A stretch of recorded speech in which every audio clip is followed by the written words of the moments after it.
Buddy, welcome to our conversation. I'm Colm. I'm the coordinator here of youth ministry. Not the coordinator. I'm a coordinator of something. And helping lead this madness. But we're happy to be here. And on my left is... Hi there. I'm Patti Pazlowski. I'm the children's coordinator at St. Anne's. Nice to be here. Awesome. Nice to have you back. And as usual... And I'm Father Matthew. I'm the pastor here at St. Anne's. Yeah, thanks for being back with us, Patti. It's been a while, but good to have you in here again. Exciting to be back. It's exciting. Like, I know, like, we're going to talk about it a little bit, going back to school and fall. Like, it's obviously weird times, but it kind of feels a little bit like normal. The office is a bit more fuller, people are in there planning and excited / stressed, mentalities. Yeah, I was like, oh, this feels familiar. This is a little bit of September. What's new with you, Father Matt? How are you feeling these days? Yes, we had a couple of exciting things this weekend I thought I would share quick, because we had 2 weddings, which are always beautiful. And one of them was a more standard young couple married on a Saturday afternoon, beautiful celebration, all wonderful. The second one was more of a surprise, and it was a couple that was not old, but a little later on in life. And they got married at the 9:00 Sunday morning mass. Ew. And it was beautiful. It was awesome. The greatest thing. And I knew that it was happening, and the musicians knew, and one volunteer knew, and no one else knew. So everyone just came to mass and surprise, we have a wedding for you as well. You're invited. It was really great. I was there and it was awesome. It was a really great surprise. And when she came in, she's wearing this white dress because I always notice her because she's pretty and she usually sits in a different place. And so she's walked to the front with her brown jacket on and over top of a white dress. And I never really thought anything of it, but it was really great. And this is the thing that honestly, whenever I meet couples that are getting married, if they don't have their date set yet, I always tell them, if you want, we can save you all the trouble, all the stress. I can marry you on a Sunday morning. And they always laugh like it's not serious. And these guys did too at first, this couple. But then they went back and they prayed about it and they actually researched it. They found some people online who had done it and shared their experience. And they came back and said, yeah, we want to do it on a Sunday morning. That's awesome. It was awesome. Yeah. So let it be known. Yeah. You can get married on Sunday. It's totally fine. It's free. Yeah. That's exciting. I wasn't there at 9. I knew it was going down, and I was just pretty jazzed about that idea. I hadn't encountered kind of that option before, but that's super, super exciting. Yeah. And I know the young couple that got married on the Saturday too. So it's just cool. It's nice to see kind of time progress, and they've been involved in youth ministry and volunteering in different ways, and some good families. And it's just nice to see the church is still. We're growing, and the sacraments are still being happening. delivered and still being received, and God's grace and mercy is still rocking and rolling. So it's good to bring life. I know it could be. We'll talk about it a little bit here today. I think as you tee us up here, Father Matt, it could be a time of anxiety and people getting nervous and questioning what's to come. So sometimes it's good to have these little experiences of God saying I'm still here. I'm still in charge of the ship. We're going to be all right. Cool. That's right. And how was your week? Anything you want to share with us here? Nothing that exciting. It's just hard to top 2 weddings. I guess, well, we were camping in the summer, and so via kind of our extended family, we took purchase of a pop-up trailer that we had borrowed, and now we own it. Wow. And it was kind of almost like a trial test run, I think. But so we're excited. So we're starting to kind of clean it up a little bit. It's in kind of great condition, but just trying to restore it. It's 20 years old, and we might do a little bit of a revamp and maybe hit the road a little bit next summer, a bit more with it. So I spent a lot of my last few days after work trying different cleaning products and home remedies and all that fun stuff. So a little bit of sweat and trial and error, but we're excited. We're excited to kind of get into that kind of remodel. My daughter is filled with ideas, and Awesome. Sometimes I have to crush her ideas. Don't fit my budget, but we're excited. It's kind of our new little fun family adventure we got going on right now. Well, that's exciting. Yeah, that's great. So I guess to dive into the homily now. So there was a really nice connection this weekend, I thought, with all 3 readings. Really had a really similar sort of theme. Yeah. And the way that I tried to display that for the homily was the idea of these 2 paths, I said, that the readings present to us. And there's, on the one hand, there's a path of comfort. And that's sort of the promise of the world, that there's these easy things, easy happiness. And then there's really the path of faithfulness. And that's a path of sort of sacrificial love, of faith with a cost. And it's sometimes the path that seems more arduous, But of course, the faith tells us that that is a place where true gladness is to be found. Mm-hmm. And to start us off then, we want to talk a little bit about this first reading from Jeremiah. And especially, like, Jeremiah is one of my favorite Old Testament prophets. And it's actually because that he complains so much. That's why. We get to hear him complain, because so often the prophets, like, they have these great oracles from the Lord and these sayings from the Lord, and it's beautiful stuff. But what you don't get there so much is to know, like, the person himself. Like, who is this individual that God is speaking through in this way? Yeah. Whereas Jeremiah, like, you see him coming through periodically in his prophecies, and he's having a tough time, basically. It's kind of normal. It's funny. My old boss and our old Archbishop Don now loves Jeremiah too, right? Yeah. And he often, even our staff meetings and just whenever he's giving reflections, would often go to Jeremiah. And he clearly can relate to complaining to God. Maybe. I mean, he didn't explicitly say that, but maybe he's like, ministry can be tough sometimes. And, you enticed, you seduced, you tricked me, like that, just that language. You're just like, wait, what? Like, you're supposed to serve God. You're supposed to just love life and just take it. Yeah. And it's funny, so often I quote Jeremiah, like, before you were in your mother's womb, I knew you. I consecrated you as, talking to young people, you're set aside for a holy purpose. And I was like, you might be miserable during part of it, but you're called to it. Like, we kind of forget that, but I focus on that piece. But it is just, some great language. Not to say the other parts of the Bible aren't, but it's, that's right. I don't know, like, the word just comes to, it's just very authentic, right? Like, he does the ministry, but he doesn't hide, like, the times when he's super excited and the times where he's definitely troubled. Yeah. We get a little taste of that this weekend for sure. Yeah. So, Patti, what do you think when you come across the complaining parts of the Bible? Like, how does that speak to you? Well, I guess I kind of compare it to people that I know, or myself too. Like, when I worked for the government, I complained all the time about my job, and I had good money, I had good benefits and all that jazz, and people told me I was crazy if I was going to leave, but I did leave, and I kind of didn't know what I was going to do.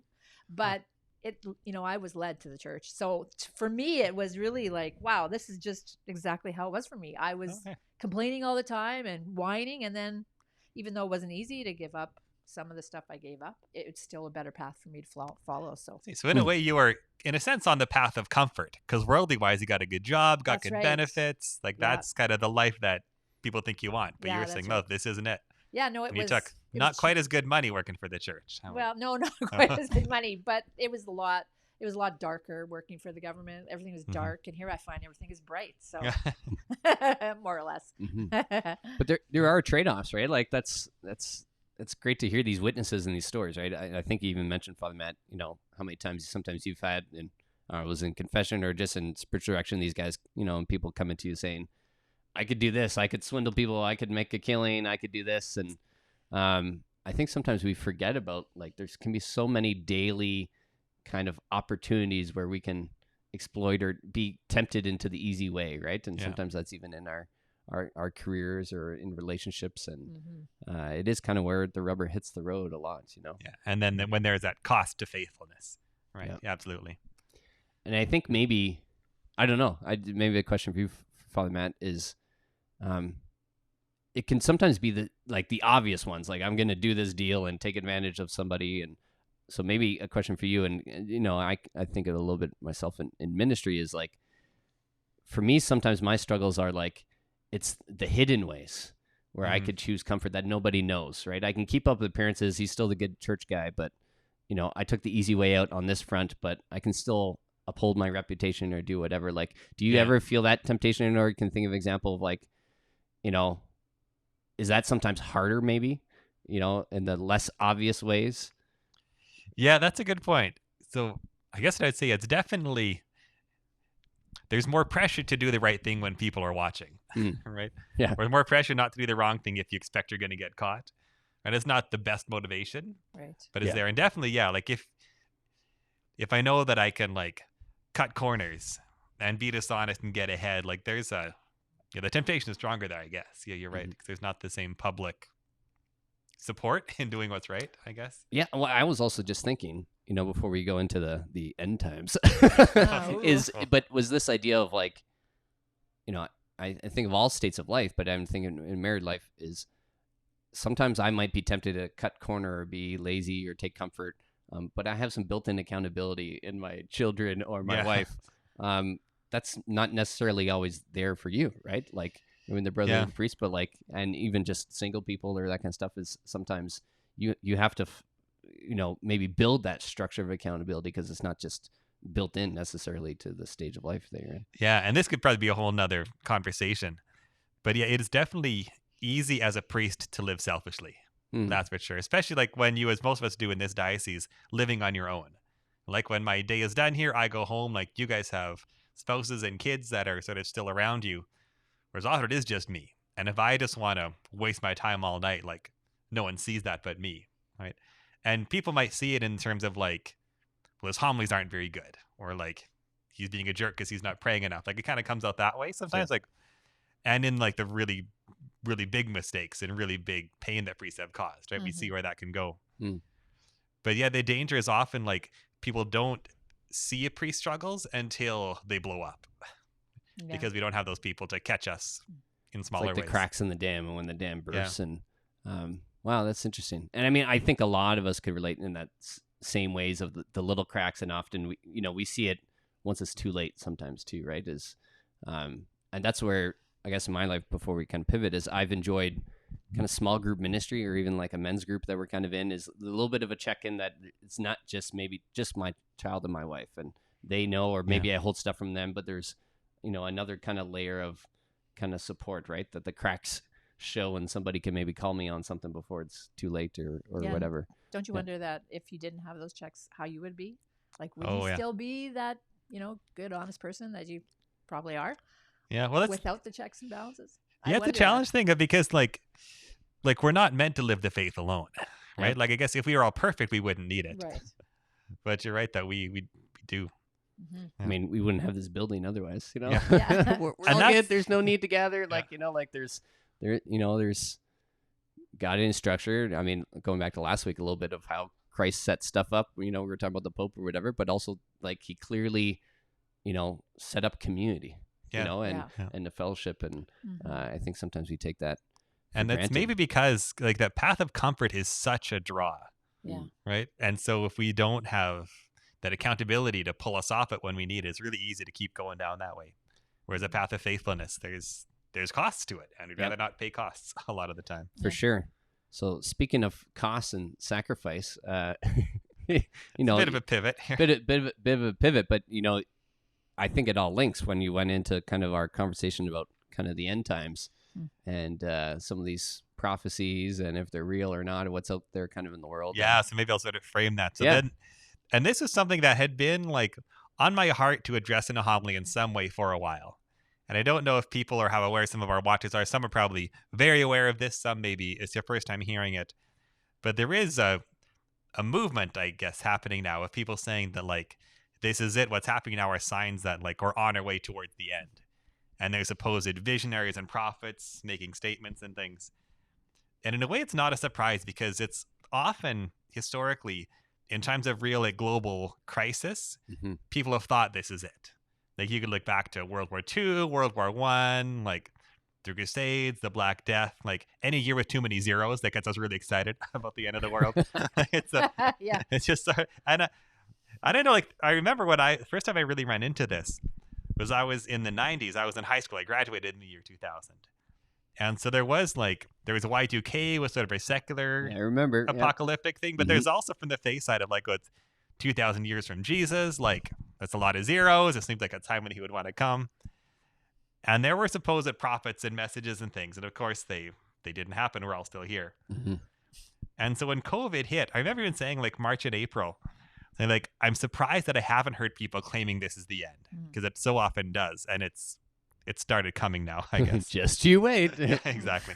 No, it's very true. Wasn't there an action movie like 2012 or something? Wasn't that connected to the Mayan calendar or something I like that? think so. And, it's very interesting. I was very appreciative that you kind of went into it. I mean, you didn't call it specific things or whatever, but just that this tendency that's out there, and I'm sure we're all encountering. I don't know if you've had, experience of this or awareness of it, Patti, a little bit. Well, I mean, I'm a lot older than you guys, but when I went to school, there was this one kid who was always betting it was the end of the world coming in a certain time period. And at one point I said to him, fine, I'll bet you $1 million it's not going to end. Of course, it didn't, and he wouldn't pay up. But Oh, I mean, it's been Should bet $5. yeah, I guess. I should've.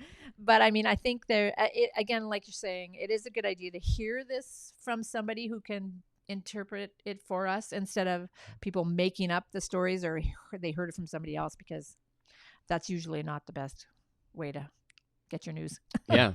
and it is an odd sort of tendency, and it's a religious tendency like we've seen. There's also kind of a secular tendency for some reason, though, to kind of look to the end, to think we have some sort of secret knowledge of what's coming.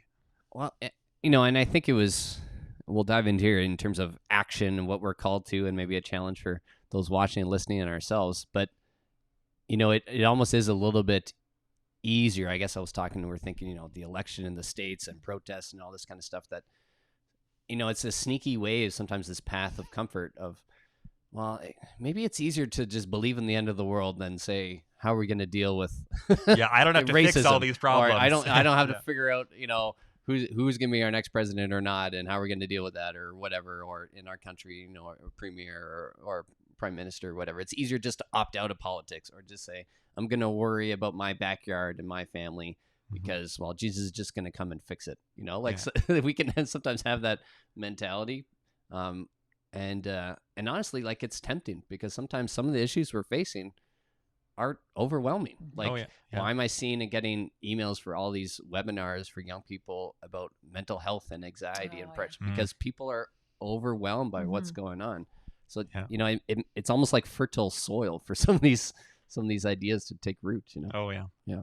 Yeah. And I find too, I was reading through this and I was thinking about how sometimes it's easier, like you hear people saying these things, and sometimes it's easier to just say, oh, yeah, I agree or whatever, instead of saying, how can I help you with, whatever it is you're going through? Yeah. Which is probably what we should be doing, right? Mm-hmm. Yeah, and that would be the way of faithfulness, right? It's to take up the cross, not to think Jesus is going to be protecting me from all this, but he's going to call me into the hurt and into the pain. Yeah. And that is harder, but that's where true gladness is found. Yeah. I know we might get to the end of the quote from Pope Benedict, but we talked about Pope Francis a little bit last week, but he has that line of I'm going to butcher it. Maybe it was Enjoy the Gospel, where he talks about the idea of the church being a field hospital.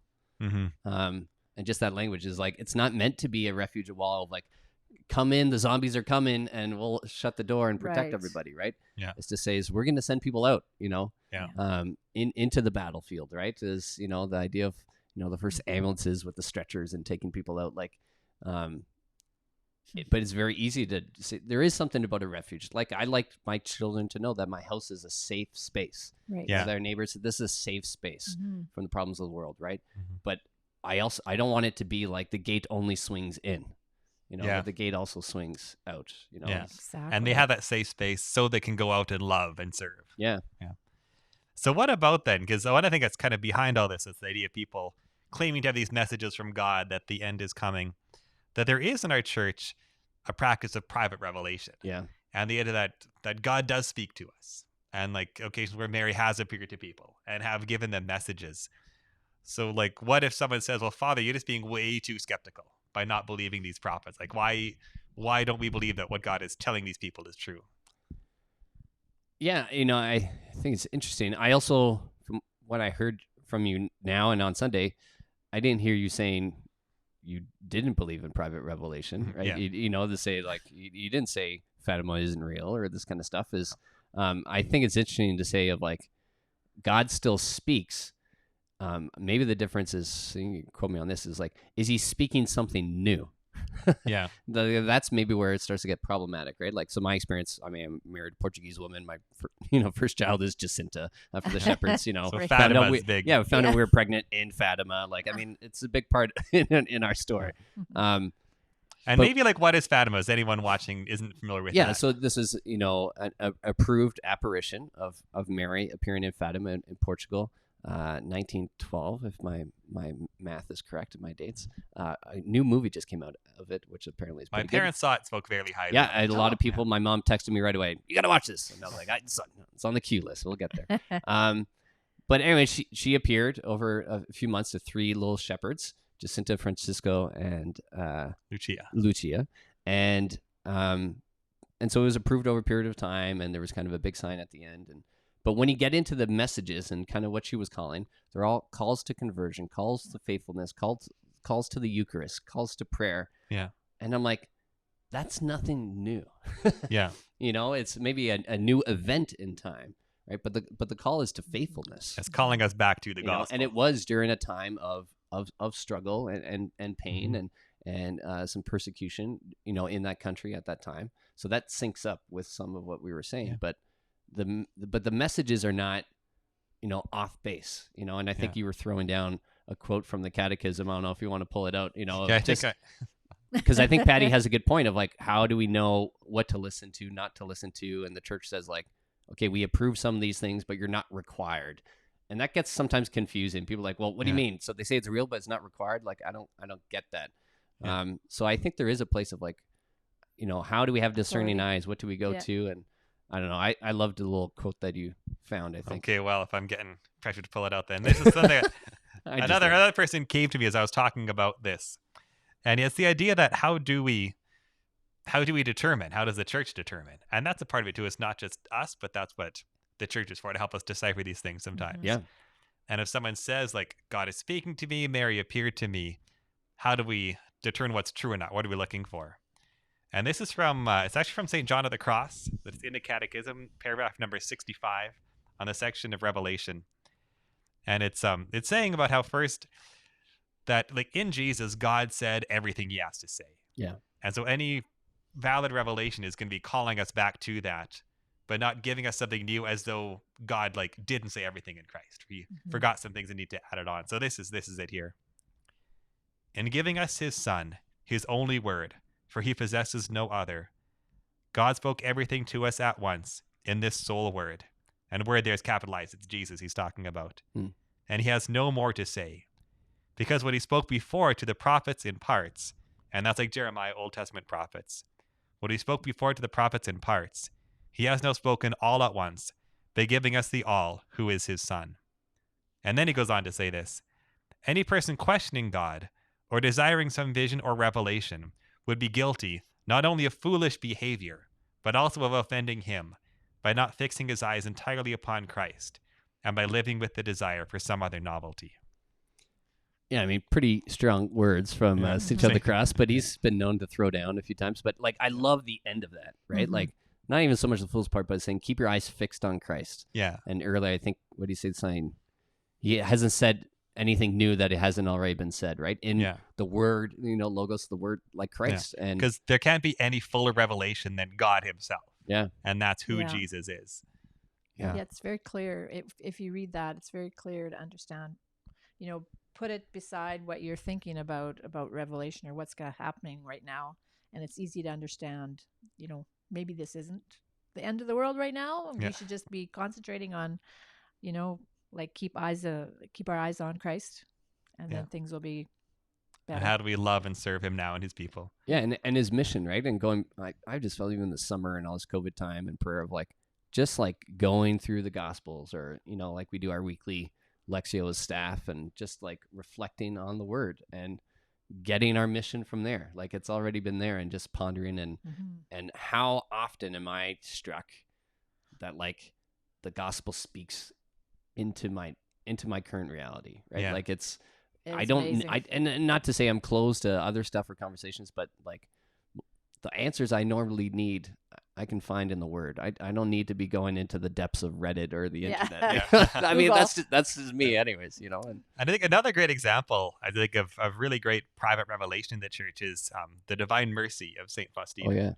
Because who was a Polish nun during World War II mostly, who believed that Jesus was speaking to her. And she, as people do, there are people who doubted and questioned, but the church looked and approved it. And the message is all about the infinite mercy of God for us. And of course, as you've been saying, like, that's not a new message. It is the gospel.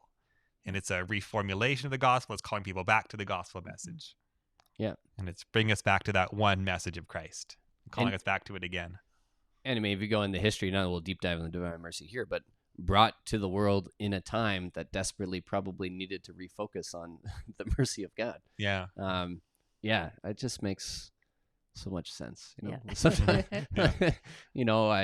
just this morning, Sharon and I got into a conversation about everything that's going on, and pulling down statues and this stuff. And All right. like we had to like stop it like right away, because I was like, like I just need to go to work and pray and focus on what's right in front of me. And like we kind of like intentionally ended that conversation, and I can notice my day shift when I was like, pay attention to what's right in front of me. And my morning was way more productive than I think it was trending to be if, I let my mind and heart kind of just wander off, That's a good point. Yeah.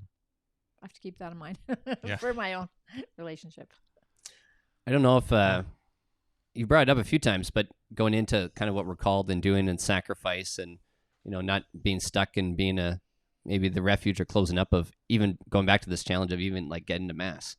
You had talked about that, and just like there's so many practical ways that we're being faced with maybe sacrifice. Yeah, and that was the challenge I tried to lay down, I guess, is watching live stream mass at home, choosing the path of comfort rather than the path of faithfulness coming to mass in person.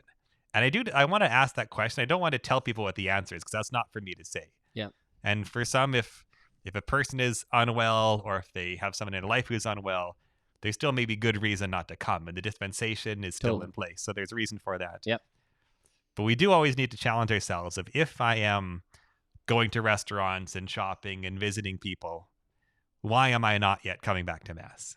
And that's a challenge that I'm going to keep laying in front of people, I think. And we need to keep asking ourselves that. Yeah. And I think you've done a good job also of saying at the parish of like, we want to know if there's practical concerns why you're not. We want to know so we can address those, right? And same thing as we're starting to pivot, Pat and I think of like, what does school ministry look like if we can't go in the schools, or how are we doing high school small groups, or junior youth is in person or not? Like, these are the things we're figuring out, but it's like, but we're going to figure it out. It could be easy. Well, I mean, I have a job. It is my job. But like, I could just be like, it's COVID. Youth ministry is canceled for a year. Yeah. Like, right. Well, okay. So is your job. Like, Not a very good which job. would be fair. But like, this is the challenge of like entering it and to figure it out. And I know in our family, like, there's been some weekends we've stayed away where we thought we had symptoms or we were exposed or whatever. So we kind of chose that as a act of sacrifice to go. But we also started to go back and kids, we're going to do the mass and start coming,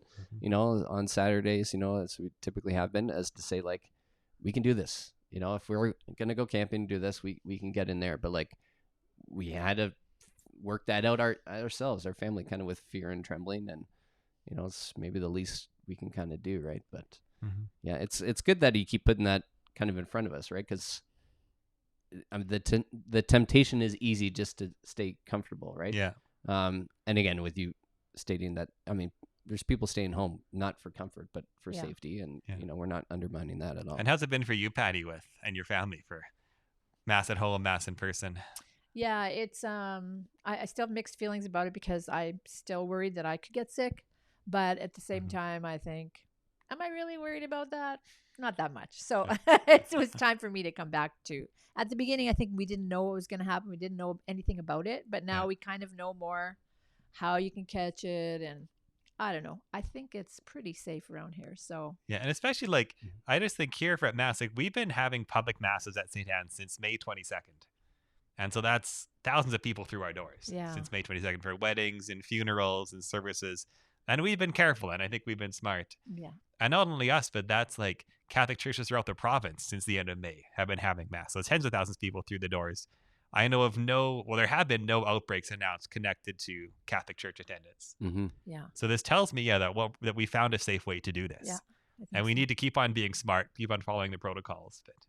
And it's interesting, because I could say even when we started, and it's been tiered, and I think we've progressed safely, and, as we've gone, is we faced ridicule for opening and for not opening. Like, it's from both sides, right? We really did. And, so I think we could relate with Jeremiah sometimes, is whatever we choose, we're going to get yelled at, It's the same thing. Right. You're seeing it with the schools, right? Like, some people are, think the protocols are ridiculous. Some people think they don't go far enough. And the whole, and I just kind of liked where you go, as maybe wrap up, is like, where are we challenged to go and to grow, but also like, I just want to affirm like just the heroic virtue and witnesses that are out there, right? Like there's admin staff and teachers and janitors who are just like, I don't know where they are in the spectrum of what they think about everything, but they're showing up to work. Yeah. And they're going to do this on the behalf of our young people and families, and they're stepping into the fear and the worry. And they're stepping danger. out. They are not. They're trying to create a safe space and go in there, but there is a level of risk that they're taking on in their lives. And I'm just very grateful. That's been on the forefront of my prayer a lot and for students, because we don't know. Like, all of us know September's going to be nuts. No one has a sense of. I talk about September in the future. I guess today is September. Yeah, but that's true. But we don't really know what the next month is going to be, right? Yeah. But yet we still are stepping forward into it, right? And I think there's a beauty to a lot of the faithful. Yeah. And also, I want to say, efforts. like you're saying about the teachers and everything stepping out, I also want to say thanks to all the other people that have stepped out already. Yeah, thanks for that. Like the nurses and the doctors and like all the people that have. And the grocery store workers. Truck drivers, all those guys. A lot have been stepping into it for a while. Yeah. For us, really. Yeah. This is just the next kind of frontier. Group. It's true. Yeah, definitely. Can I ask you one more question kind of on my mind now before we close? Kind of back to this ideas of the end of the world times. And I know I'm being kind of vague here. I'm not naming names or websites. That's because I don't want really on it direct traffic there. But if you know it, you know it. You can find it if you want. But what about kind of a loving response to those who have read this and have gotten excited about it and have sort of felt God telling them, like, yeah, this is real, when we're saying, like, it probably isn't, in fact, what God is calling us to? Or even like this boy you knew, right? Who you tried to get $1 million off of him. Yeah, right. But like, what I would say, like, the adults in his life and the faith leaders in his lives. Yeah. How do you respond in love and in truth and in a way that's going to call people out of the errors that are there, but also not like threaten their faith, I guess. Right. I think that's a challenge I find. I think you've got to pray. Like, you've got to ask them to pray, first of all. Pray for the right answer. Pray for help them to face whatever they need to face. Like, that's what I would say first, I think, is pray about it. This is tricky. Like, I'm trying to think of some experiences of that in the past or going forward. Is I always tried to pray, kind of call upon the Holy Spirit, for the words and enlightenment, but also like, what's their intentions, and to try to see the benefit of the doubt, right? Is like that maybe that they're bringing this forward or expressing it to because they legitimately are concerned for the state of my soul, right? Yeah. Maybe. And I appreciate that. Yeah, that's right. And to go so if there's a way you can kind of affirm around that, but to say like, but it could be tricky to kind of say like, I'm praying or I'm seeking God's will, in my prayer or in the Gospels, and try to point to that. And, I do wonder and kind of question is like, how do we pastorally respond to him if whenever this date or this next one, right. Some of the popular ones like, the day after. Yeah, well, how do we receive them or joy them? Like, that's kind of the potential awkward conversation, right? It was like January 1st, 2001 or 2000, whenever Y2K happened. Yeah. It was like, okay, I guess the internet didn't blow up the world, like. And actually, so one of these predictions that I've heard was actually something big was supposed to happen today. And hasn't yet. So, but you're right. But then that's the real question. And I would agree with what you guys said, like to pray, to encourage prayer. And along with like what St. John of the Cross is to keep the eyes fixed on Christ. Right. And to say like, if someone's faith is going to be threatened over this, it's like, well, was your faith in Christ or was it faith in this person? I think to refocus it on faith in Christ is it's a bit of a pivot, but maybe a place that I go to for advice and journey with this is people that were very connected to some of our religious communities. There's different stuff where there's been scandal. Oh, okay. And how some people in those orders or communities, right, where some of the founders were found out on stuff, or we know kind of with L'Arche with Jean Vanier, right, and we we're quite connected to some people in that world of like how do you find your purpose or where do you go, right? And it's been interesting to have some conversations with them to say like, we had to decide for ourselves and as a community of this of like, are we about the message or was it about the individual, right? And some people maybe it was, and that had to be a moment of recollection. But I think I've seen anyways, kind of secondhand with some of that stuff for some of these communities of really going back to that core message, fixing our eyes on the mission that they felt called to and going there, right? And that's beyond individual. That's beyond maybe a moment in time or event or a prophecy or whatever, but that maybe, this call is to say, my concern is for the salvation of souls of my loved ones, right? Yeah. And how can I pray for them or journey for them? Maybe I could be praying my rosary for them is just as effective as sending them a website of this link to be like Right. I don't know, like That's maybe right. that's And that's good. And the message of salvation of souls is not this random person's vision, but the message of salvation of souls is the gospel. Yeah. Right. Yeah, going back to basics, and Mhm. I think it was Romans you quoted there kind of at the end, of going back to, but be transformed by the renewal of the intellect or the renewal of the mind, right? Yeah. And I think that's the thing I keep questioning is like, where are my sources? What am I inputting into my brain? And Mhm. right now it's easy to be a lot of inputs about protocols and safeties or this. And it's like, how much input in my life is God's word, right? Or time with God's word, right? And contemplating. And that should be at least equal or probably surpassing Yeah. the amount That's of right. Reddit forums I read. That's right. Yeah. Yeah. So I mean, that's kind of where I'm at with all this. Yeah. Any closing words for us there, Patti? I'm just reading this Pope Benedict quote. Why don't you close us off with that quote? Sure. Yeah. World promises you comfort, but you weren't made for comfort. You were made for greatness. And Wow. I was just thinking when I read that how the world always breaks their promise. Like Oh, wow. when they promise you comfort, you don't always get comfort. Lots of times you get discomfort, if you want to say that. But God never breaks his promises. Amen. I don't think you can top that. Great. Well, I think we'll leave it with that nice little mic drop from Pope Benedict. And Patti. And Patti. the PP connection. And we hope you're well. We continue to pray for all those on the front line who are working for us, healthcare industry, grocery stores, but a special prayer for all those connected to the schools, for the teachers, the students, the families. We know there's a lot of change and kind of a new rhythm that's going to kind of embark for all of us here soon. So praying for all you guys, and may we all hold each other, maybe challenge each other to say what are we being called forth into, and maybe it's those conversations or places where we got to serve. And we'll hopefully comment and share maybe your take about the end times or how you relate to Jeremiah. And we'll see you next week. Sound good? All right. Thank you. Bye. God bless.